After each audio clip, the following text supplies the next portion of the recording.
Hello student, now open your chapter 13, page number 133.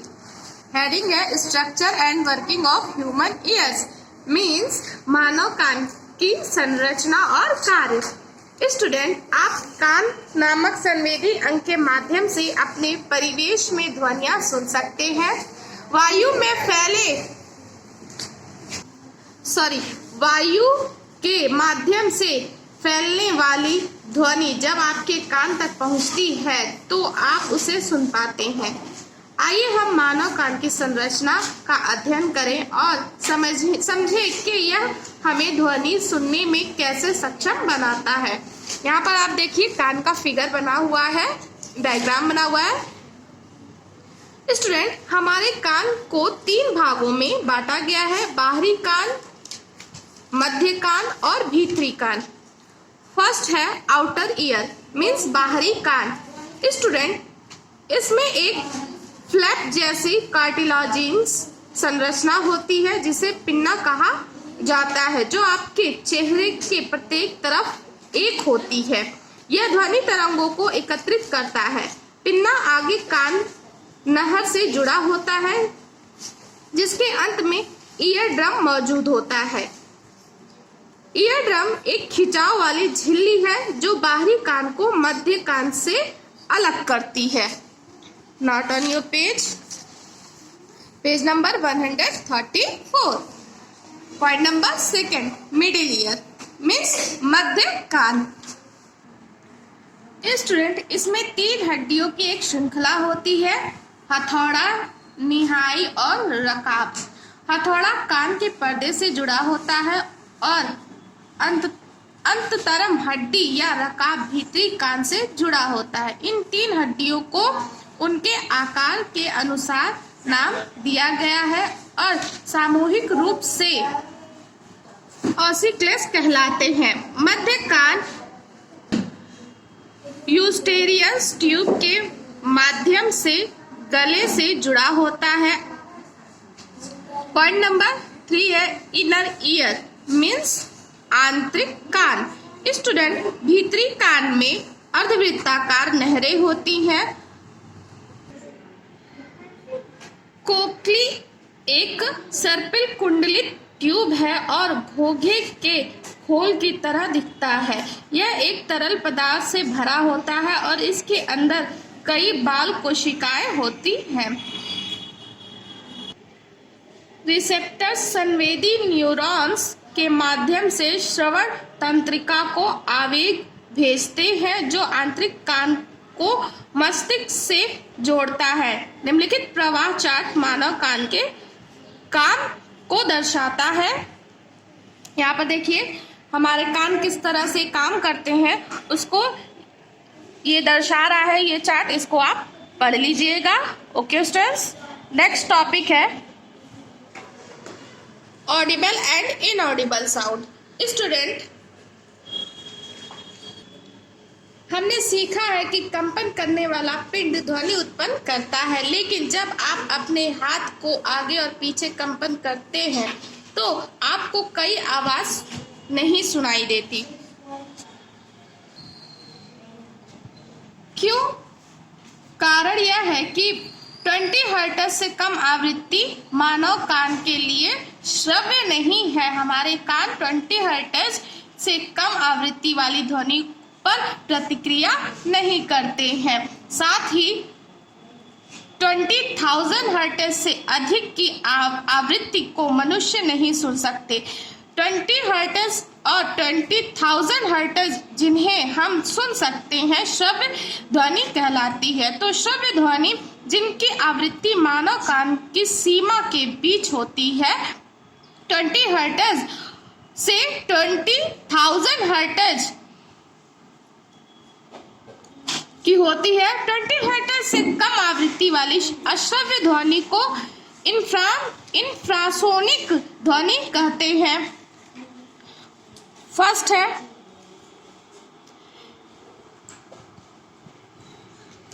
गेंडा। 5 hertz जितनी कम आवृत्ति की इंफ्रासोनिक ध्वनियों का उपयोग करके एक दूसरे से के साथ संवाद करते हैं, व्हेल और हाथी जैसे जानवर भी।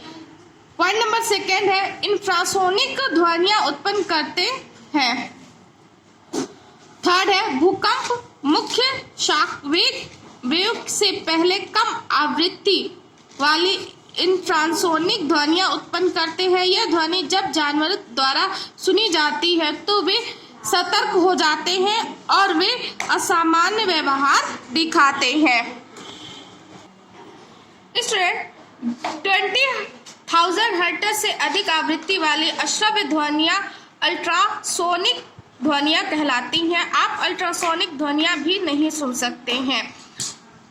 पॉइंट नंबर फर्स्ट है, डॉल्फिन, चमगादड़ और पोर्पोइज जैसे जानवर अल्ट्रासोनिक ध्वनियां उत्पन्न करते हैं। चमगादड़ इसका उपयोग अंधेरे में वस्तुओं का पता लगाने के लिए करते हैं और डॉल्फिन इसका उपयोग करती है महासागरों में अपना रास्ता खोजने के लिए। पॉइंट नंबर सेकेंड है, कुत्ते 40,000 हर्ट्ज तक सुन सकते हैं। गैल्टन की सीटी के रूप में जानी जाने वाली विशेष सीटी है जो 20,000 हर्ट्ज से अधिक आवृत्ति की ध्वनि उत्पन्न कर सकती है। कुत्तों के मालिक इन सीटी का उपयोग करके संकेतों को देने के लिए कर सकते हैं। नेक्स्ट है, noise and music. We have different types of sound around us. हम अपने आसपास अलग अलग ध्वनियाँ सुनते हैं। स्टूडेंट, किसी कारखाने में मशीन द्वारा उत्पन्न ध्वनियाँ तालों और चलती वाहनों के द्वारा लाउड स्पीकरों से हमारी कानों और दिमाग पर अप्रिय प्रभाव पड़ता है। अवांछित, अप्रिय और बहुत तेज आवाजें शोर कहलाती हैं। लंबे समय तक शोर के संपर्क में रहने से स्वास्थ्य को गंभीर खतरा होता है। सितार, पियानो और गिटार जैसे वाद्य यंत्रों से उत्पन्न ध्वनियां हमारे कानों और दिमाग पर मन भाव प्रभाव डालती है। मधुर और मधुर ध्वनियां संगीत कहलाती हैं। इससे स्वास्थ्य को कोई खतरा नहीं होता है। संगीत और शोर के बीच मुख्य अंतर यह है कि संगीत नियमित और आवधिक कंपन से उत्पन्न होता है और शोर अनियमित और गैर नॉन आवधिक कंपन द्वारा उत्पन्न होता है। नेक्स्ट हेडिंग है, म्यूजिकल इंस्ट्रूमेंट। हम एक सुखद ध्वनि उत्पन्न करने के लिए संगीत वाद्य यंत्र बजाते हैं। विभिन्न उपकरणों में ध्वनि उत्पन्न करने के लिए विभिन्न भाग कंपन करते हैं। हवा के कंपन के तरीके के आधार पर संगीत वाद्य यंत्र 5 मुख्य प्रकार के होते हैं। पॉइंट नंबर फर्स्ट है, तार वाले वाद्य यंत्र। एक तार वाले वाद्य यंत्र में एक तार, आमतौर पर धातु के तार को कंपन करके संगीत का निर्माण किया जाता है। गिटार, बीड़ा, सितार, वायलिन आदि तार वाले वाद्य यंत्र के कुछ उदाहरण है। पॉइंट नंबर सेकेंड है, विंड इंस्ट्रूमेंट मीन्स पवन वाद्य यंत्र। स्टूडेंट, आमतौर पर पाइप के रूप में बनाए जाते हैं। जब आप इनमें हवा देते हैं तो हवा का स्तंभ कंपन करता है। एक नोट विशेष आवृत्ति की ध्वनि उत्पन्न करता है। सीटी, बांसुरी, शहनाई, बिगुल,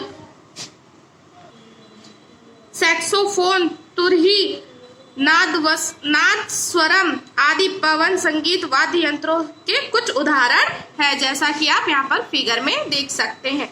नेक्स्ट है point number third, percussion instrument means टक्कर उपकरण। स्टूडेंट, एक टक्कर उपकरण में एक कंपन त्वचा या झिल्ली एक संगीत ध्वनि उत्पन्न करती है। ड्रम, तबला, ढोलक, मृदंग, ताल, वाद्यों के सब कुछ उदाहरण हैं। ताल वाद्यों के कुछ उदाहरण हैं। नेक्स्ट है point number 4, reed instrument means ईक के वाद्य यंत्र, हारमोनियम और मुख के अंग जैसे संगीत वाद्य यंत्रों को ईक वाद्य यंत्र कहा जाता है। ईक के उपकरणों में धातु के ईक होते हैं जो हवा के माध्यम से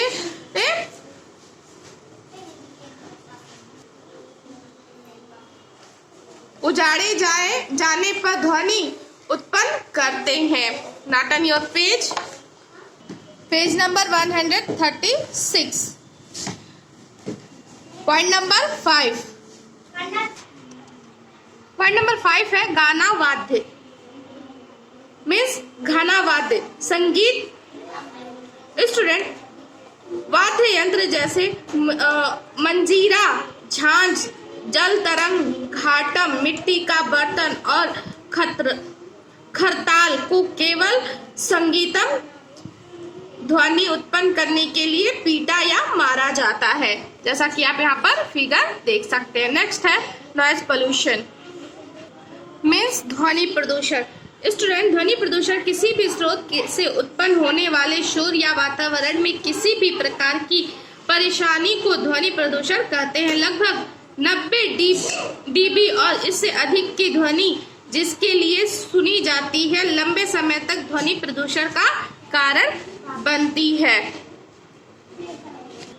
नेक्स्ट टॉपिक है harmful effects of noise pollution, means ध्वनि प्रदूषण के हानिकारक प्रभाव। स्टूडेंट, ध्वनि प्रदूषण कई स्वास्थ्य खतरों को जन्म दे सकता है।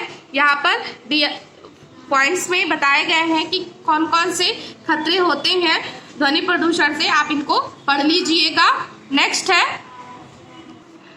हेडिंग है measure to reduce noise pollution, means ध्वनि प्रदूषण को कम करने के उपाय।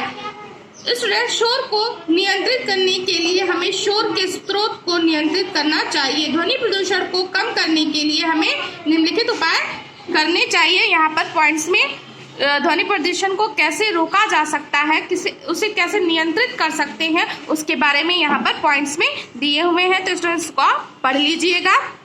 नेक्स्ट है table different between noise and music, इसमें डिफरेंस दिया हुआ है नॉइज, शोर और स्वर में, म्यूजिक में डिफरेंस दिया हुआ है, इसे आप पढ़ लीजिएगा। नेक्स्ट हेडिंग है हियरिंग इम्पेयरमेंट, मीन्स सुनने में परेशानी। स्टूडेंट, जब किसी व्यक्ति की सुनने की क्षमता क्षतिग्रस्त हो जाती है और वह ठीक से सुन नहीं पाता है तो उसे श्रवण बाधित कहा जाता है। श्रवण बाधित होने के कई कारण हो सकते हैं। कुछ लोग बहुत खराब सुनाई के साथ होते हैं, इसे पूर्ण श्रवण दोष कहा जाता है। पीड़ित व्यक्ति को बहरा कहा जाता है। स्टूडेंट, आंशिक सुनवाई हानि आमतौर पर किसी बीमारी, कान के संक्रमण, चोट, बुढ़ापे या ध्वनि प्रदूषण के कारण होती है। आंशिक श्रवण हानि को पीड़ित व्यक्ति श्रवण यंत्रों का उपयोग करके ध्वनि को ठीक से सुन सकता है। बधिरों के लिए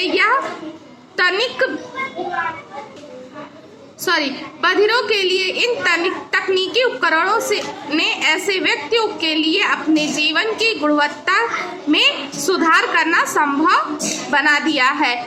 ओके स्टूडेंट्स, यहाँ पर आपका चैप्टर नंबर 13 फिनिश हुआ। Now search exercise.